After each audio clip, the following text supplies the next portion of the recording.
Thermodynamics chapter में आगे बढ़ते हुए पहले हमने आपको सारे थर्मोडायनेमिक टर्म समझाए। अब हम उसकी एप्लीकेशन जो भी टर्म्स हमने पढ़ी उनको हम थर्मोडायनेमिक्स में अप्लाई करेंगे। तो आज हम हीट एंड वर्क के बारे में पढ़ेंगे, जिसमें कि हम प्रसार कार्य पढ़ेंगे, वर्क ऑफ एक्सपेंशन। तो बच्चों, सबसे पहले हमें पता होना चाहिए ऊष्मा क्या है। तो हम मानते हैं कि जो सिस्टम और सराउंडिंग्स है, आपका जो तंत्र है और जो साथ में सराउंडिंग है, उन दोनों में अगर टेम्परेचर डिफरेंस है, एक चीज़ गर्म है और एक चीज़ ठंडी है, तो वो जो ट्रांसफ़र ऑफ एनर्जी हो रहा है उसको हम ऊष्मा बोलते हैं। और इसमें ट्रांसफ़र ऑफ मास नहीं होगा, सिर्फ ट्रांसफ़र ऑफ एनर्जी ही होगा। तो हम मानते हैं कि सिस्टम को अगर हम हीट दे रहे हैं तो वो जो है वो प्लस माना जाएगा, और अगर सिस्टम से सराउंडिंग में हीट जा रही है तो उसको माइनस, मतलब जो है उसमें माइनस हो रही है। और इसी तरह से अगर हम वर्क को भी देखें तो अगर किसी तंत्र के ऊपर कार्य हो रहा है, वर्क ऑन द सिस्टम हो रहा है, तो वहाँ पर वो नेगेटिव मान आएगा, और अगर सिस्टम ही कोई कार्य कर रहा है तो वो मान जो है प्लस आएगा। अब बच्चों, थोड़ा सा हमें आंतरिक ऊर्जा के बारे में भी पता होना चाहिए कि आंतरिक ऊर्जा क्या है, तंत्र की आंतरिक ऊर्जा क्या होती है। तो बच्चों, इसको हम इस तरह से समझ सकते हैं कि अगर हम कई दिन तक खाना नहीं खाएं, एक दो दिन खाना नहीं खाएं, तो हमारे अंदर की ऊर्जा क्या होती जाएगी, खत्म होती जाएगी। हमको ऊर्जा कहाँ से मिल रही है? जो हम बाहर से खाना खाते हैं उससे ऊर्जा मिल रही है, उससे हम कार्य करते हैं। तो अगर धीरे धीरे हमारी ऊर्जा कम हो गई तो हमारी इंटरनल एनर्जी जो है कम हो गई। यानी कि हम इंटरनल एनर्जी को क्या बोलते हैं?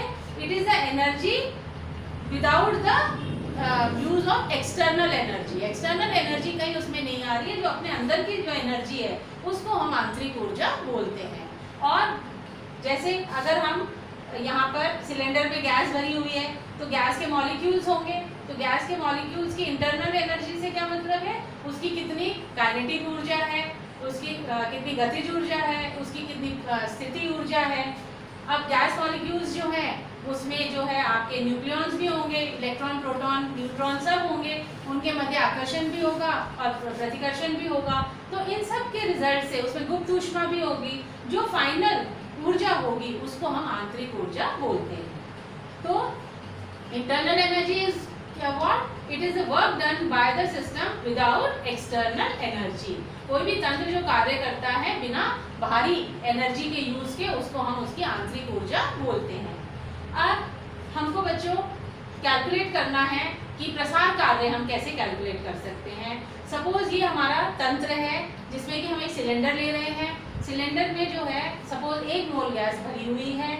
अब ये आपकी फ्रिक्शन लेस, घर्षण रहित जो है पिस्टन है, यानी कि जो बाहरी P एक्सटर्नल फोर्स है और P इंटरनल फोर्स है।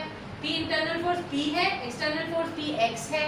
ये दोनों अगर बराबर होंगे तो हमारा पिस्टन स्थिर रहेगा। पर अगर किसी तरह से जो है ये तंत्र का प्रेशर और बाहर का प्रेशर इसमें परिवर्तन आ जाए, तो वो परिवर्तन कैसे आ सकता है? अगर हम इस सिस्टम को हीट दे दें, बाहर से ऊर्जा दे दें, तो यहाँ की आंतरिक ऊर्जा जो है बढ़ जाएगी, यहाँ का अंदर का प्रेशर जो है बढ़ जाएगा, तो ये जो घर्षण रहित पिस्टन है ये शिफ्ट हो जाएगी। सपोज इसका वॉल्यूम क्या है? पहले V1 था और बाद में जब हमारा अंदर का प्रेशर बढ़ गया, इससे पिस्टन को शिफ्ट कर दी, तो आयतन अंदर तंत्र का बढ़ गया और वो V2 हो गया। तो या हम दूसरी तरह से कह सकते हैं, ये तो हमने बताया कि हमने बाहर से एनर्जी दी, उससे अंदर का प्रेशर बढ़ गया, यानी कि बाहर का प्रेशर कम हो गया, तो इसने जो है कार्य किया सिस्टम ने और पिस्टन को शिफ्ट कर दिया। पहले आयतन V1 था, अब आयतन V2 हो गया, यानी कि डेल V चेंज हो गया। अब दूसरी तरह से हम कैसे कह सकते हैं? दूसरी तरह से हम कह सकते हैं कि भाई बाहर का प्रेशर जो है सपोज हमने 2 किलो लगा रखा है और अंदर आपकी जो है गैस है, दोनों जो है बैलेंस्ड हैं, यानी कि अंदर भी 2 किलो गैस होगी तभी वो बैलेंस्ड होंगे। अब सपोज हम बाहर से 1 किलो गैस उसमें से, मतलब 1 किलो वजन जो हमने रखा हुआ है वो हटा दें, तो क्या होगा बच्चों? यहाँ से जो है आपकी पिस्टन जो है वो ऊपर प्रेशर जो है बाहर का हमने कम कर दिया, Ex जो था उससे हमने 1 किलो प्रेशर या फोर्स जो है वो कम कर दिया, तो आपका पिस्टन वापस से ऊपर हो जाएगा। और वो कब रुकेगा पिस्टन वापस? जबकि अंदर का प्रेशर और बाहर का प्रेशर बराबर हो जाएगा। तो अब हमको कैलकुलेट करना है कि इसमें कितना कार्य तंत्र कर रहा है। तो बच्चों एक चीज अब हम कहें कि अगर हमारा प्रेशर अंदर का और बाहर का बराबर होगा तो क्या होगा, तो कोई कार्य नहीं किया जाएगा, क्योंकि हमेशा कार्य किसकी वजह से किया जाता है? प्रतिरोधी बल की वजह से। अगर कोई प्रतिरोधी बल ही नहीं रहेगा तो कार्य नहीं करेगा। इसको हम एक उदाहरण से समझ सकते हैं कि अगर हमको एक पत्थर जो है वो सड़क पे पड़ा हुआ है और हमको वो खिसकाना है, तो अगर हमारी स्मूथ सरफेस है, प्लेन सरफेस है, तो हमको कार्य कम करना पड़ेगा, और अगर हमारी जो सड़क है वो खुरदरी है तो हमको ज़्यादा कार्य करना पड़ेगा। तो हमेशा कार्य किसके हिसाब से होता है? जो बाहरी बल आप जो है बाहरी बल जो लग रहा है उसके हिसाब से ही कार्य किया जाता है। तो अब हम वर्क हमको निकालना है, और हमको पता है वर्क किसके बराबर होता है? जो बल लगता है इंटू जो दूरी तय होती है, यानी कि F इंटू डी। अब हमको पता है कि जो फोर्स है, बल है, वो किसके बराबर होता है? प्रेशर इंटू एरिया, जो दाब है और जो क्षेत्रफल है इंटू डी। अब आपको बच्चों पता है कि जो क्षेत्रफल है और दूरी, इन दोनों का जो गुणनफल है वो आयतन के बराबर हो जाता है, डीवी के बराबर हो जाता, वी के बराबर हो जाता है। तो हमारा डी डब्ल्यू किसके बराबर हो जाएगा? Minus P D V. अब इसमें जो यूपीएससी के हिसाब से जो कार्य किया गया है वो हम नेगेटिव लेते हैं, नेगेटिव लिखते हैं। और अब आपको पता है कि प्रेशर को हम क्या रख रहे हैं? कांस्टेंट रख रहे हैं। हमारा प्रेशर तो स्थिर है, अब स्थिर है तो इसको हम बाहर ले लेते हैं और हम किसका समाकलन करेंगे? डीवी का। कौन सी लिमिट में? V1 से V2, क्योंकि पहले तो आयतन V1 था और बाद में V2 हो गया। तो इन दोनों को जब हम समाकलन करेंगे इसका dV का, तो हमारे पास V आ जाएगा, जो कि दो लिमिट V1 और V2 में हमको कैलकुलेट करना है। तो हमारा W क्या आ गया? Minus P external into dV। ये कांस्टेंट प्रेशर की बात है। तो यानी कि जो कार्य हमारा आ गया, जो गैस द्वारा जो कार्य किया गया है तंत्र द्वारा, वो क्या है? जो बाहरी प्रेशर है आपका इंटू जो आयतन में परिवर्तन आया है, यानी कि यहाँ पर V2 माइनस V1 आयतन में परिवर्तन आ गया जब प्रेशर चेंज हुआ। अब बच्चों हम इसको चार कंडीशन हमने पढ़ी कि अगर प्रतिरोधी दाब स्थिर हो, हमारा प्रेशर क्या है? स्थिर हो, तो वहाँ पर तो हमारा W minus P external into del V आ गया। अगर हमारा P एक्सटर्नल शून्य हो, बाहर से हम कोई प्रेशर ही नहीं लगा रहे, तो वहाँ पर आपका कोई आयतन में परिवर्तन नहीं आएगा, यानी कि W जीरो, कार्य जीरो हो जाएगा। अब अगर हमारा तंत्र कैसा है? सम आयतनिक, जिसमें कोई आयतन में परिवर्तन नहीं होता। आयतन में परिवर्तन नहीं होता मतलब हमारी पिस्टन जो है फिक्स है, बाहर का प्रेशर और अंदर का प्रेशर सेम है, कोई आयतन में परिवर्तन नहीं हुआ, वहां पे भी वर्क डन जीरो हो जाएगा। और चौथा केस है कि हमारा जो बाहरी जो हम दाब लगा रहे हैं वो परिवर्तित होता रहता है। तो बच्चों इस केस में जो है हम इसको बाद में पढ़ेंगे कि इस केस में हमको वर्क कैसे कैलकुलेट करना है। इसमें हम प्रेशर और वॉल्यूम का जो रिलेशन है उसमें प्रेशर को वॉल्यूम टर्म में रख के और फिर हम कैलकुलेट करेंगे। अब हम थोड़ा सा आगे आंतरिक ऊर्जा के बारे में और पढ़ें। तो आंतरिक ऊर्जा क्या है? आंतरिक ऊर्जा हमने बताया कि जो तंत्र के अंदर काइनेटिक ऊर्जा है, पोटेंशियल एनर्जी है, जो उसके इलेक्ट्रॉन, प्रोटॉन, न्यूट्रॉन के मध्य जो एनर्जी है वो सब मिला के उसकी आंतरिक ऊर्जा बनती है।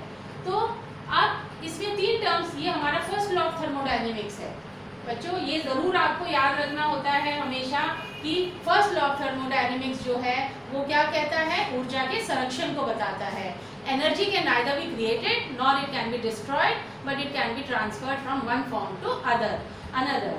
एनर्जी को हम कभी भी ना बना सकते हैं ना उसको डिस्ट्रॉय कर सकते हैं, वो हमेशा एक रूप से दूसरे रूप में स्थानांतरित होती रहती है। तो हमारा जो इंटरनल एनर्जी है वो किसके बराबर है?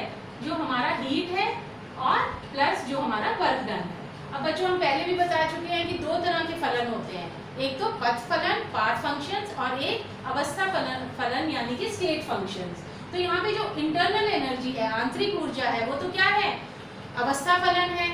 और हमारा जो Q और W है ये क्या है? पाथ फंक्शन है, पथ फलन है। अब दोनों में अंतर भी हम बता चुके हैं कि जो पाथ फंक्शन होते हैं वो रास्ते के ऊपर डिपेंड करते हैं कि आपने किस रास्ते से जाके कार्य किया, जबकि हमारा जो अवस्था फलन है ये केवल इनिशियल और फाइनल रीडिंग पे निर्भर करता है, ये पाथ पे बिल्कुल निर्भर नहीं करता।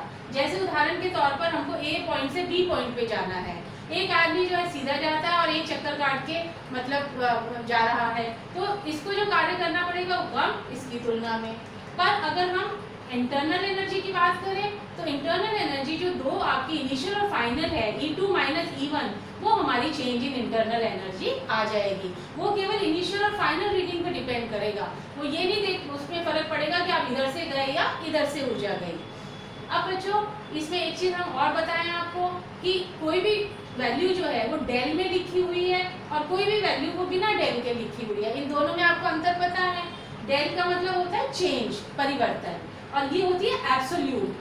तो हम कभी भी थर्मोडायनेमिक्स में एब्सोल्यूट वैल्यू की बात नहीं करते, हम हमेशा चेंज की बात करते हैं। हम सिर्फ चेंज ही कैलकुलेट कर सकते हैं, किसी भी चीज़ की एब्सोल्यूट वैल्यू कभी भी हम कैलकुलेट नहीं कर सकते। तो इसलिए हमारा जो है हम कहते हैं कि ये दोनों तो पाथ फंक्शन है और ये आपका अवस्था फलन है। पर बच्चों साथ में हमको ये भी पता होना चाहिए कि दोनों पाथ फंक्शन बन के क्या हो गया, हमको स्टेट फंक्शन ही मिल रहा है।